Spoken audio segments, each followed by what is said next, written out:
Hello everyone, welcome to the एलोजन। इस video में हम लोग एक वेटलैंड के बारे में पढ़ेंगे जिसका नाम है वेम्बनाड लेक। ये हाल ही में बहुत ज़्यादा न्यूज़ में रहा है। ये आपको मिलेगा केरल राज्य में। केरल राज्य के ये वेस्टर्न साइड में है, जहाँ पर अरेबियन सी के साथ ये अपना बॉर्डर शेयर करता है।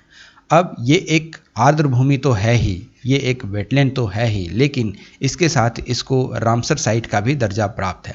हर एक चीज़ को समझेंगे, रामसर साइट का दर्जा इसको कब मिला और ये आपके परीक्षा के पॉइंट ऑफ व्यू से क्यों इतना ज़्यादा इम्पॉर्टेंट है। लेकिन हाल ही में जो ये यहाँ पर न्यूज में रहा, ये रहा एक सर्वे के कारण। यहाँ पर ये सर्वे एनुअल सर्वे है, हर साल किया जाता है। जो 2021 का जो सर्वे रहा, ये 4 से 5 दिन पहले हुआ है, तो इसलिए ये बहुत ज़्यादा न्यूज में आ गया है। वेटलैंड की बात करें, जो वेम्बनाड लेक है, यहाँ पर एक आपको बर्ड सेंचुरी भी देखने को मिलेगा। हर एक चीज़ को यहाँ पर हम लोग क्रिस्टल क्लियर करते हुए चलेंगे। तो इस बार का जो सर्वे हुआ, जो वार्षिक सर्वे हुआ, इसका मेन फोकस रहा यहाँ की मछलियों की प्रजातियों पर। ये पता लगाने के लिए ये जो प्रजातियाँ हैं, जो कैटेगरी हैं, ये कितनी हैं। मछली तो बहुत सारे होते हैं, लेकिन उसकी कैटेगरी कितना है, इसका पता लगाने के लिए, यहाँ पर इसकी संख्या को जानने के लिए ये वार्षिक सर्वे किया गया। अब सवाल आता है कि क्या सिर्फ मछलियों की प्रजातियों को यहाँ पता लगाने के लिए ये सर्वे किया गया? देखो, ऐसी बात नहीं है। यहाँ पर जो सर्वे किया गया, ये अलग अलग कैटेगरी के अनुसार किया गया है। मेन फोकस तो था मछलियों की प्रजातियों पर, लेकिन यहाँ का पानी कैसा है, यहाँ का वातावरण कैसा है, यहाँ पर कितनी चीज़ों का ह्रास हुआ है, इन सभी चीज़ों का यहाँ पर सर्वे किया गया। बात करें वेम्बनाड लेक की, तो ये है केरल का मैप। आप जो रेड कलर का देख रहे हैं, ये है केरल का मैप। और वेम्बनाड लेक जो है, कुछ यहाँ पर आपको मिलेगा। ये जो आप खाली जगह जो देख रहे हो, वाइट, जो मैं रेड कलर से मार्क कर रहा हूँ, ये है वेम्बनाड लेक। इसके बारे में मैं डिटेल से आगे बताऊँगा। तो आपको ये ध्यान रखना है, ये है एक बड़ा मैप और यहाँ पर केरल है जो कि वेस्टर्न साइड है। अब ये जो है, ये मैंने इसलिए बताया था कि ये अरेबियन सी के साथ ये बॉर्डर शेयर करता है, क्योंकि इसका जो मुख है ये अरेबियन सी में खुलता है और ये अरेबियन सी के ही साथ टच में है। बात करें इस बार का सर्वे की, तो यहाँ पर कितनी बार सर्वे किया जा चुका है, तो आपको बताना है कि यहाँ पर जो सर्वे है ये 14 बार हो चुका है। जो 2021 में जो सर्वे हुआ, ये 14वां सर्वे किया गया।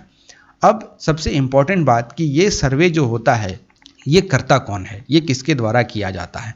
तो देखो, एक बहुत ही ज़्यादा फेमस नॉन गवर्नमेंटल बॉडी है जिसके द्वारा ये सर्वे किया जाता है। उसका नाम है Ashoka trust for research in ecology and environment. ये आपसे एग्ज़ाम में MCQ में पूछ लिया जाएगा, तो आप एटलीस्ट इतना तो याद रखेंगे ही। बात करें वेम्बनाड लेक की, तो ये केरल में स्थित है और इसको रामसर साइट का भी दर्जा प्राप्त है। इसको रामसर साइट का दर्जा दिया गया था 2002 में। 2002 में इसको रामसर साइट घोषित किया गया। अब रामसर साइट है क्या? देखो, रामसर जो है एक सिटी का नाम है, ठीक है, जो कहाँ है, जो ईरान में है। यहाँ पर एक कन्वेंशन हुआ था, एक बैठक हुआ था, उसके बाद से ये डिक्लेयर किया जाना कि कौन कौन सा भूमि है, वेटलैंड है, जिसको रामसर साइट हम लोग घोषित कर सकते हैं। तो इस चीज़ का यहाँ पर एक कहे तो मीटिंग किया गया था। तो जिस जगह पर ये कन्वेंशन हुआ था, उसी जगह के नाम पर ये साइट का नाम भी रखा जाता है। बात करें रामसर कन्वेंशन की, तो ये रामसर कन्वेंशन किस साल वजूद में आया, तो ये आया 1971 में। ये भी आपसे एग्ज़ाम में बहुत बार पूछा जा चुका है और ये आप ध्यान रखेंगे। यदि एक्चुअल डेट आपसे पूछ लिया जाए तो आप याद रखेंगे 2 फरवरी 1971 में ये वजूद में आया। लेकिन इस समय ये इफ़ेक्टिव नहीं था। ये इस समय इफ़ेक्टिव नहीं था।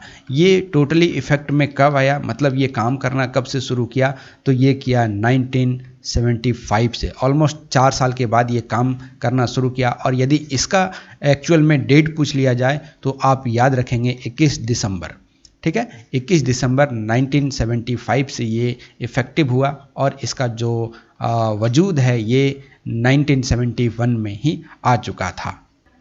वेम्बनाड लेक जो है, ये सुंदरबन के बाद दूसरा सबसे बड़ा रामसर साइट है। भारत में ये सुंदरबन के बाद दूसरा सबसे बड़ा एक रामसर साइट है। रामसर साइट, देखो, जो वेटलैंड होता है ये दलदली इलाका है। बहुत सारे ऐसे बच्चे होंगे जो वेटलैंड नहीं समझते हैं। देखो, जो दलदली इलाका है, अब सुंदरबन से आप अच्छे से रिलेट कर पाओगे।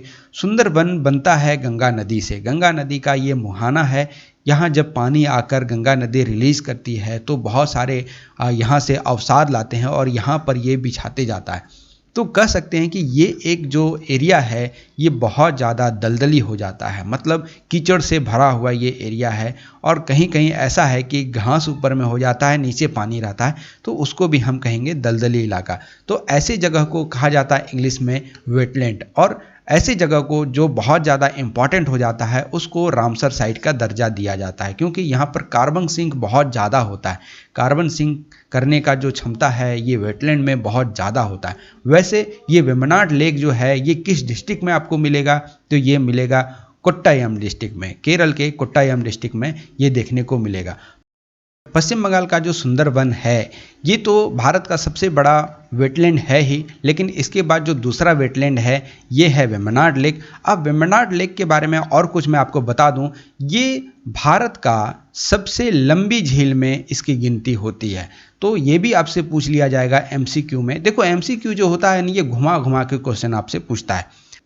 ये केरल की सबसे बड़ी झील और देश की सबसे लंबी झील में इसकी गिनती होती है। अब आपको यहाँ पर बताना है कि भारत का सबसे बड़ा झील कौन सा है। वैसे इस झील में जो ये लेक है, जो वेम्बनाड वेटलैंड है, यहाँ पर एक पक्षी अभयारण्य है, बर्ड सेंचुरी है। और ये बर्ड सेंचुरी जो है उसका नाम है कुमारकोम बर्ड सेंचुरी। वैसे आपको बर्ड सेंचुरी के बारे में पढ़ना है तो बर्ड सेंचुरी के लिए एक मैंने अलग से वीडियो बनाया है जो आपको स्टैटिक जीके के पोर्शन में मिल जाएगा। तो आप जाएं प्लेलिस्ट में, उस प्लेलिस्ट को खोल के आप पक्षी अभयारण्य जितने भी भारत में पक्षी अभयारण्य है उसको आप पढ़ पाएंगे। बात करें कि ये जो कुमारकोम पक्षी अभयारण्य है इसका क्षेत्रफल कितना है, तो ये कुमारकोम पक्षी अभयारण्य 14 एकड़ जमीन पर फैला हुआ है। ये 14 एकड़ जमीन पर फैला हुआ है कुमारकोम पक्षी अभयारण्य। मुझे ये कमेंट करके बताइए कि इसकी स्थापना, मतलब इसको बर्ड सेंचुरी कब घोषित किया गया था। यहाँ पर एक फेस्टिवल मनाया जाता है जिसका नाम है ओणम, जो केरल में मनाया जाता है, बहुत ही ज़्यादा फेमस है। और इस समय यहाँ पर एक रेस होता है, आप देखे होंगे बड़ी बड़ी नावें होती है जिसको कहा जाता है स्नैक बोट। तो स्नैक बोट जो है इससे रेस किया जाता है, आप देखे होंगे उसमें बहुत सारे ऐसे व्यक्ति बैठे हुए रहते हैं और इसको खेपते हुए ये एक रेस लगाया जाता है कि कौन सबसे पहले आगे बढ़ेगा। तो कभी ना कभी आप अपने टीवी पर इसको जरूर देखे होंगे। तो ये जो ओणम फेस्टिवल है इसी दिन इस रेस को किया जाता है। वैसे मैं आपको बता दूं ये जो वेम्बनाड लेक है या फिर वेम्बनाड झील है, जो वेटलैंड है, ये एक बैक वाटर है। अब बैक वाटर क्या होता है ये भी मैं आपको समझाता हूं। देखो बैक वाटर, केरल जो है ये थोड़ा नीचे की ओर, इसका ज़मीन थोड़ा नीचे है। तो क्या होता है समुद्र का पानी जो है वो, मान लो ये केरल इस तरीके से भारत है, अब इधर पूरा पानी भरा हुआ है लेकिन ये एरिया थोड़ा सा नीचे है, इधर भी ज़मीन है। तो ये क्या हुआ, ये पानी इधर घुस गया है, तो इसी को कहा जाता है बैक वाटर। वैसे यहाँ पर बहुत सारी नदियाँ अपनी पानी गिराती है, तो यहाँ पर पानी गिरने के बाद ये लगता नहीं है कि ये समुद्र से अलग है, तो आप इसको कह सकते हैं एक बैक वाटर, क्योंकि जो समुद्र का पानी है ये अंदर की ओर आ जाता है, तो इसलिए इसको बैक वाटर कहा जाता है। मछलियों की सर्वे के बारे में बात करें जो हमारे लिए बहुत ज़्यादा इंपॉर्टेंट है, तो इस बार पाया गया कि यहाँ पर जो मछलियाँ हैं उसकी प्रजातियाँ टोटल 100 हैं, जिसमें से 92 जो है वो फिन फिश है। फिन फिश क्या होता है मैं आपको दिखाऊंगा। और 18 जो है वो है सेल फिश। सेल फिश उसको कहा जाता है जिसकी चमड़ी थोड़ी सी मोटी हो, और फिन फिश जो आप रेगुलर फिश देखते हो उस तरीके के फिश को कहा जाता है फिन फिश। 2019 में जो सर्वे किया गया था वेम्बनाड लेक में, तो यहाँ पाया गया था कि मछलियों की मात्र 98 प्रजातियाँ यहाँ पर देखी गई थी, लेकिन 2020 में इससे भी घट के हो गया था 76। तो 76 प्रजातियां 2020 में थी, और इसके पहले एक साल पहले 98 प्रजातियां थी, जिसमें कुछ विदेशी प्रजातियां भी पाई गई हैं। एरिडिसेंट शार्क कैट फिश, दूसरा है रेड बेली फिश, और तीसरा है तिलपिया। तो तिलपिया, रेड बेली फिश और एरिडिसेंट शार्क फिश जो है, जो एक कैट फिश है, ये यहाँ पर पाई गई है, जो कि एक एलियन प्रजाति है, मतलब कि विदेशी प्रजाति है। 2018 में आपको याद होगा कि केरल में बहुत ज़्यादा बाढ़ आई थी, तो उस समय यहाँ पर जो फ्रेश वाटर प्रॉन है, जो झींगा मछली होता है, उसी को कहा जाता है प्रॉन। तो फ्रेश वाटर प्रॉन जो है इसकी संख्या में काफ़ी गिरावट आ गई थी, लेकिन इस बार देखा गया कि सारे कुछ बहुत ज़्यादा नॉर्मल है। तो ये आप जो फोटो में देख रहे हो ये एक फिन फिश है और ये है एक सेल फिश। तो सेल फिश में आप देख सकते हो ये सारे फिश आती हैं। इसकी जो चमड़ी होती है ये एक सेल के जैसा होता है, मतलब कि सल्क बना हुआ रहता है, थोड़ी सी मोटी होती है। आप इसको निकाल के फेंकना पड़ेगा, उसके बाद इसका मीट आप कंज्यूम कर पाओगे।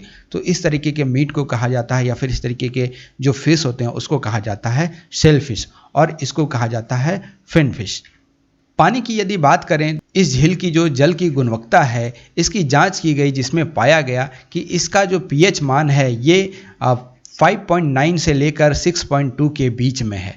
और जिधर एक साइड में बहुत ज़्यादा लवणता है तो उसका मतलब कि हाईएस्ट लवणता वाला जो क्षेत्र इस झील में मिला वहाँ का पीएच मान था 6.8। तो आप ये याद रखेंगे 6.8 यहाँ पर हाईएस्ट लवणता का जो क्षेत्र है या फिर वाटर है वो यहाँ पर रिकॉर्ड किया गया। और कहीं पर मतलब एवरेज में इसको रिकॉर्ड किया गया 5.9 से लेकर 6.2। तो आपको एग्जाम में यही पूछा जाएगा, ये पूछा नहीं जाएगा। कुछ फैक्ट देख लेते हैं। ये जो झील है वेम्बनाड झील, इसको और 3 नामों से बुलाया जाता है। एक तो है वेम्बनाड कायल, पुन्नम दा झील और दूसरा है कोच्चि झील। इन तीनों नामों से भी इस झील को बुलाया जाता है। अब बात करें, जो मैंने आपको बताया था कि यहाँ पर बहुत सारी नदियाँ आकर अपने पानी को रिलीज़ करती हैं, तो वैसी नदियाँ कौन सी है? तो यहाँ पर 4 नदियाँ ऐसी हैं जो यहाँ पर अपना पानी को लाकर छोड़ती है, मतलब कि अपना पानी को डिस्चार्ज करती है। वैसी नदियाँ हैं मीनाचिल, अचनकोविल, पंपा और मणिमाला। तो ये 4 नदियाँ हैं जो आकर इस झील में अपने पानी को डिस्चार्ज करती है। यहाँ पर एक समस्या देखी गई थी इस झील में कुछ दिन पहले, कुछ साल पहले एक समस्या देखी गई थी प्लास्टिक की। प्लास्टिक का बोतल जो है, जैसे देखो टूरिज्म बहुत ज़्यादा है, टूरिस्ट जब यहाँ पर आते हैं तो क्या करते हैं कि पानी का बोतल जो होता है वो लेकर जाते हैं और पानी पिए और बोतल को यहाँ पर फेंक दिया जाता है। तो इसके लिए एक व्यक्ति हैं जो बहुत ज़्यादा अच्छा काम किए हैं, उसका नाम है रजरप्पन। तो रजरप्पन जी जो थे, इनको ये ठीक नहीं लगा और रजरप्पन जी ने एक छोटी सी बोट के सहारे इस झील में उतरे और सारे जो प्लास्टिक के बोतल थे इसको यहाँ से निकाल कर हटा दिए। ये जब ताइवान ने देखा तो ताइवान के जो सुप्रीम मास्टर चिंग इंटरनेशनल हैं, इनके द्वारा इनको एक अवार्ड दिया गया, उसका नाम है शाइनिंग वर्ल्ड अर्थ प्रोटेक्शन अवार्ड। तो ये जो अवार्ड है ये किसके लिए दिया गया था? जो वेम्बनाड झील है यहाँ पर जो बोतलें पाई गई थी, जो अगेन एक प्लास्टिक का बोतल था, उसको साफ़ करने के लिए, क्योंकि बहुत ज़्यादा कचरा यहाँ पर हो चुका था। तो इस कचरे को साफ़ करने के लिए रजरप्पन जी को ये अवार्ड दिया गया, शाइनिंग वर्ल्ड अर्थ प्रोटेक्शन अवार्ड। तो ये आपसे एग्जाम में पूछा जा सकता है। आई होप कि ये लेक्चर आपको अच्छा लगा होगा। यदि ये लेक्चर आपको अच्छा लगता है, वीडियो पसंद आता है तो दोस्तों के साथ इसको शेयर करें, वीडियो को लाइक करें और चैनल को सब्सक्राइब नहीं किए हैं अभी तक तो चैनल को सब्सक्राइब कर लें। Thank you for listening. God bless you all.